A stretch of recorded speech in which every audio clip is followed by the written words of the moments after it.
नमस्कार दोस्तों, मेरे चैनल एस्ट्रोमन जी में आपका बहुत बहुत स्वागत है। आइए आज 33 वर्ष के पुरुष के कुंडली का अध्ययन करेंगे, इनके सवालों का जवाब करेंगे। तो सर्वप्रथम इनके सवालों को सुनेंगे, फिर एक एक करके इनके सवालों का उत्तर करेंगे। इनका क्वेश्चन इस प्रकार है, वर्तमान समय में ये गवर्नमेंट जॉब में है, आधिकारिक पद पर है, आगे के विषय में जानना चाहते हैं। कुंडली कैसी है, क्या क्या ग्रहों की स्थिति बताई जा रही है, कैसी कैसी चीज़ें हैं, क्या क्या उपाय करें और आगे का जीवन कैसा रहेगा, इस पर इनको बारीकी के साथ जानकारी चाहिए। तो आप बिल्कुल चिंता ना करें, आपकी कुंडली को हम बहुत ही बारीकी के साथ अध्ययन करेंगे, चीज़ों को बहुत ही स्पष्टता के साथ बताएंगे।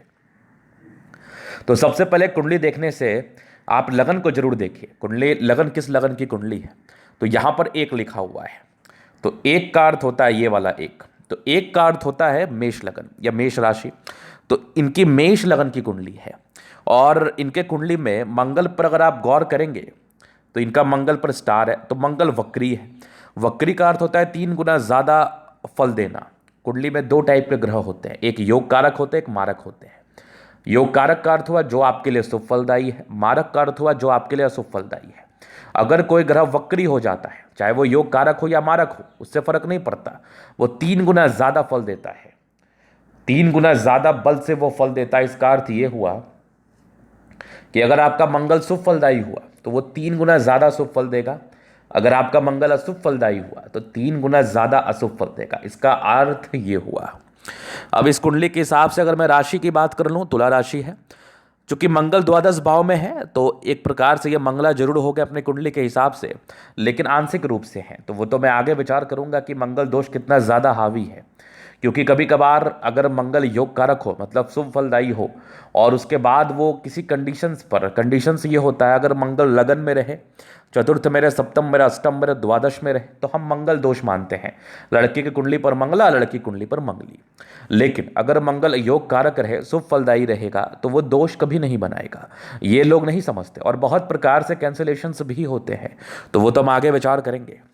तो ये तो हो गई कुछ मुख्य बातें। अब इसके बाद हम देखना चाहेंगे, अब किसी भी प्लैनेट को अध्ययन करने से पहले हम उसके बल को जरूर देखते हैं, वो कितना ज़्यादा फल देने के काबिल है, कितना स्ट्रांग है, कितना कमज़ोर है, उस चीज़ को देखना बहुत जरूरी है। वो बल से निर्भर करता है। सूर्य 28 डिग्री पर है, डिग्री का बड़ा महत्व है। तो ये वृद्धावस्था में या कह लो मित्रक अवस्था में, वृद्धावस्था ही मान लीजिए आप, ये बहुत अधिक नहीं, 20% के राउंड फल दे पाएगा। अपने क्षमता के 20% के अनुसार ही फल दे पाएगा। और चंद्रमा 5 डिग्री पर है, तो ये अपनी क्षमता के 40% के राउंड ही फल दे पाएगा, क्योंकि ये बाल्यावस्था में है। 0 से 30 डिग्री के बीच हम ग्रहों को अवस्था वाइज रखते हैं।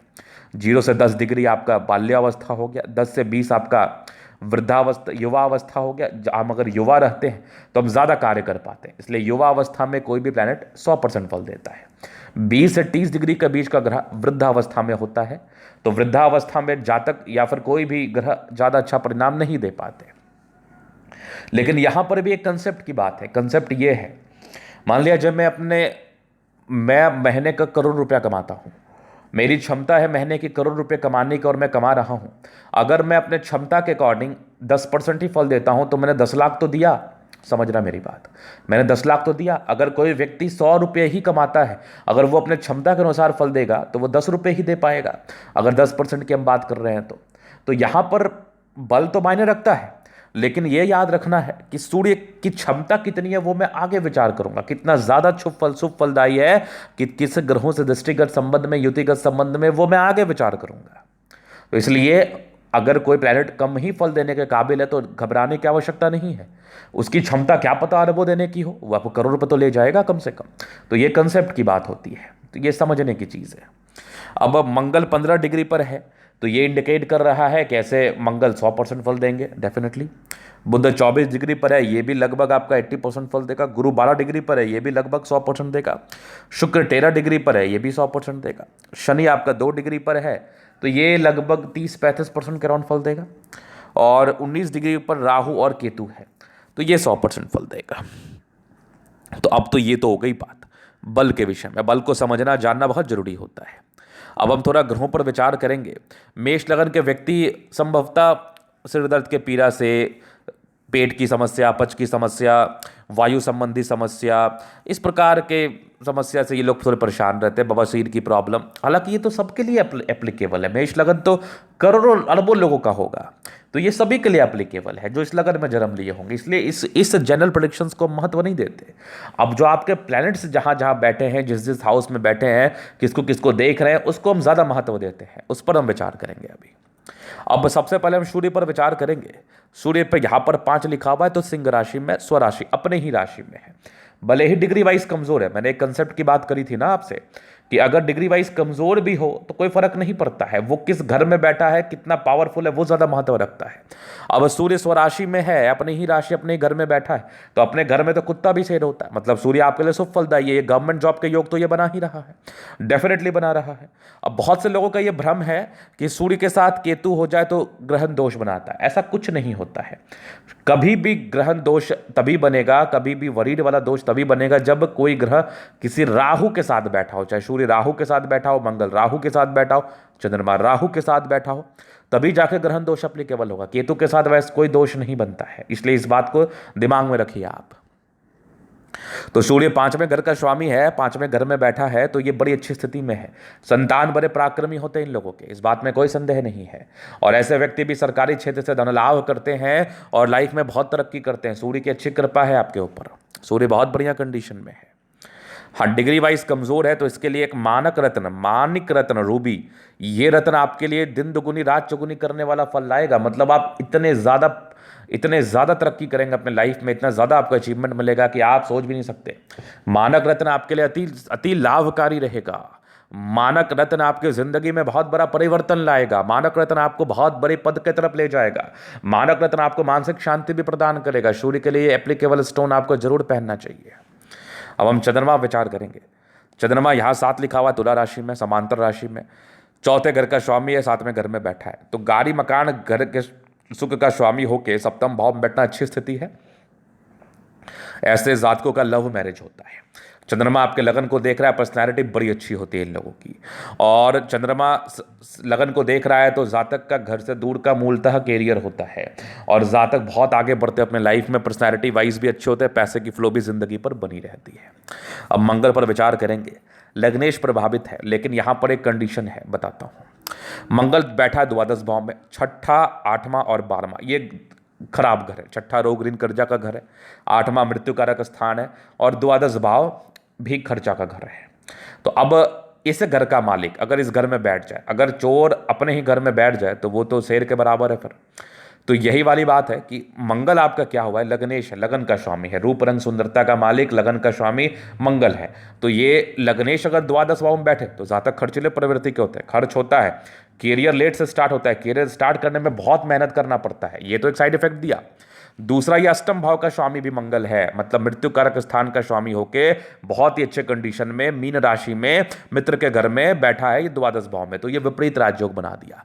आपको तरक्की मिलेगी, आपको सफलता मिलेगी, लेकिन काफी परिश्रम के बाद वो स्टार्टिंग फेज का परिश्रम आपको करना पड़ा ही होगा। तो ये मंगल की बात है। और एक पॉजिटिविटी और हो गई यहाँ पर कि ये आपकी आयु को बड़ा लंबा कर दिया। ऐसे व्यक्ति बड़े लंबा बसते हैं, कोई दिक्कत वाली बात नहीं है। कुछ हल्के फल्के साइड इफेक्ट थोड़ी बहुत आते रहती है, जितना डिजर्व करते कामयाबी उस प्रकार की कामयाबी ना मिलना, थोड़ा टेंशन बनाना ना, इस प्रकार की चीजें रहती हैं, वो सामान्य है। ऐसा ही पावरफुल है, इसके लिए आप रत्न नहीं पहन सकते। अब हम बुद्ध पर विचार करेंगे। बुद्ध कहाँ बैठा ये देख लीजिए आप। इनका बुद्ध बैठा छठे घर में। छठे घर का स्वामी उच्च का बुद्ध है, क्या बात है, बहुत समझदार व्यक्ति हैं आप। कन्या राशि में बुद्ध है, उच्च का बुद्ध है, तीसरे छठे घर का स्वामी छठे में बैठा है। विपरीत राजयोग कंडीशन में ये राजयोग बना दिया। तीसरे घर का स्वामी है, छठे घर का स्वामी है, छठे ही घर में जाकर बैठ गया। अब क्या चाहिए, उच्च का बुद्ध है। ऐसे व्यक्ति अपने बुद्धि के दम पर बहुत आगे बढ़ते हैं। ऐसे व्यक्ति के तो नसीब में ही सरकारी नौकरी लिखी होती है, क्योंकि छठा घर सरकारी नौकरी, सरकारी क्षेत्र से धन लाभ को भी बताता है। तो इस प्रकार से आपकी सरकारी नौकरी होनी तो तय थी बुद्ध की वजह से। अब हम विचार करते हैं बृहस्पति पर। बुद्ध आपका बहुत अच्छे कंडीशन में है। दूसरा घर वृषभ राशि में, शत्रु राशि में, 9वें 12वें घर का स्वामी दूसरे में है।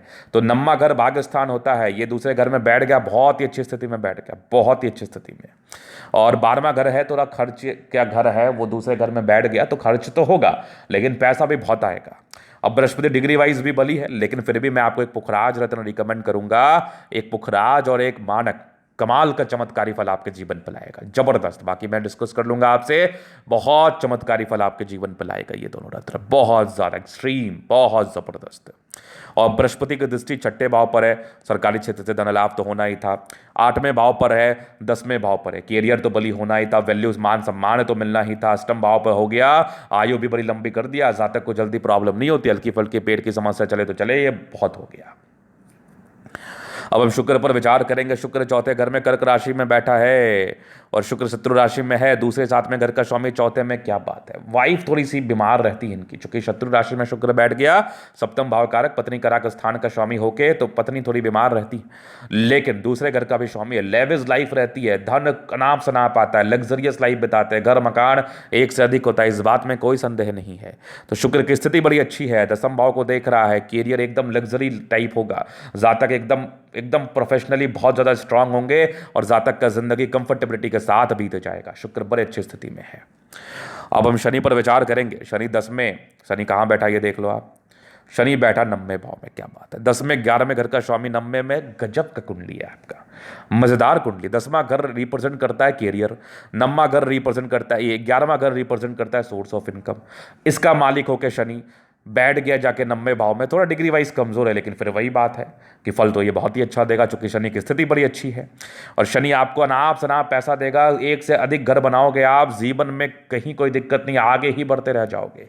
और राहु शनि के प्रवृत्ति के अनुसार फल देगा, चूंकि राहु 11वें घर में बैठा है और कहीं ना कहीं राहु कुंभ राशि में है, तीसरे 5वें 7वें पर दृष्टि के साथ, और शनि की दृष्टि 11वें भाव पर तो पड़ गई। तो शनि की दृष्टि अगर राहु पर किसी प्रकार से पड़ जाए तो राहु आपके लिए पॉजिटिव परिणाम देने वाला है। अगर शनि आपके लिए पॉजिटिव परिणाम देने वाला ग्रह हो जाता है तो शनि तो आपके लिए पॉजिटिव दे ही रहा है और राहु भी आपके लिए पॉजिटिव देगा, क्या बात है। और केतु सिंह राशि में है, सूर्य की राशि में है, 5वें घर में बैठा है। केतु मेहनत कराएगा, जातक मेहनत परिश्रम करके आगे बढ़ते हैं, मेहनती होते हैं, हार्ड वर्क से कभी पीछे नहीं हटते, ईमानदार प्रवृत्ति के होते हैं।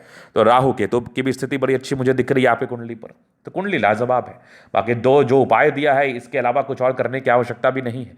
इसी उपाय के बाद आप बहुत तरक्की करेंगे, बहुत आगे बढ़ेंगे। अब हम विचार करते हैं समय पर, तो समय बड़ा महत्व रखता है, उसको देखना समझना बहुत जरूरी होता है। तो आपका समय राहु का 2007 तक चला, स्ट्रगल रहा, डेफिनेटली रहा। अब बृहस्पति ने आपको सेट कर दिया 2023 तक, 7 के बाद भी थोड़ा स्ट्रगल रहा होगा, लेकिन सेट हो गए होंगे। अभी 2023 तक बृहस्पति अच्छा ही समय है, शनि तो आपका और बेहतर है, कहाँ दिक्कत है, कोई प्रॉब्लम नहीं है, गजब का जिंदगी रहेगा। शनि भी 2023 के बाद 42 तक चलने वाला है, बहुत बढ़िया समय रहेगा, बहुत गजब का समय रहेगा। अगर हम ईयर वाइज बात कर लें, 23 तक तो मुझे प्रॉब्लम नहीं दिख रही, अगर हम ईयर वाइज बात कर लें, शनि में शनि भी 26 तक बढ़िया रहेगा, बुध भी ठीक रहेगा, केतु भी ठीक रहेगा, शुक्र भी बढ़िया रहेगा, कोई दिक्कत नहीं है। 2034 में सूर्य भी ठीक रहेगा, चंद्रमा भी ठीक रहेगा, राहु थोड़ा सा आपत्तिजनक हो सकता है 36 से 39 तक, बाद बाकी ओवरऑल समय शनि का बढ़िया ही रहेगा। अब एक आध साल का कभी गड़बड़ हो जाए वो सामान्य है, लेकिन ज़्यादातर समय आपके बहुत ही अच्छे रहेंगे। 18 साल की महादशा शनि की होती है, तो मुझे नहीं लग रहा है कोई विशेष समस्याएं होंगी। बहुत ज़बरदस्त कुंडली है, बहुत आगे बढ़ेंगे आप, और जो उपाय मैंने आपको दिया है वो कर लीजिए तो और शांति हो जाएगी, दिमाग एकदम कूल रहेगा और आगे बढ़ोगे आप। तो ये था इनकी कुंडली का पूर्णतः विश्लेषण। अगर आपको हमारा ये वीडियो पसंद है, लाइक कर दे, कमेंट कर, सब्सक्राइब कर दे। अगर आप व्यक्तिगत रूप से मैं शास्त्र का दिखा के या कुंडली दिखा के सही जानकारी पाना चाहते हैं, हमारा व्हाट्सअप नंबर डिस्क्रिप्शन में मिल जाएगा, लेके आप संपर्क कर सकते हैं। धन्यवाद।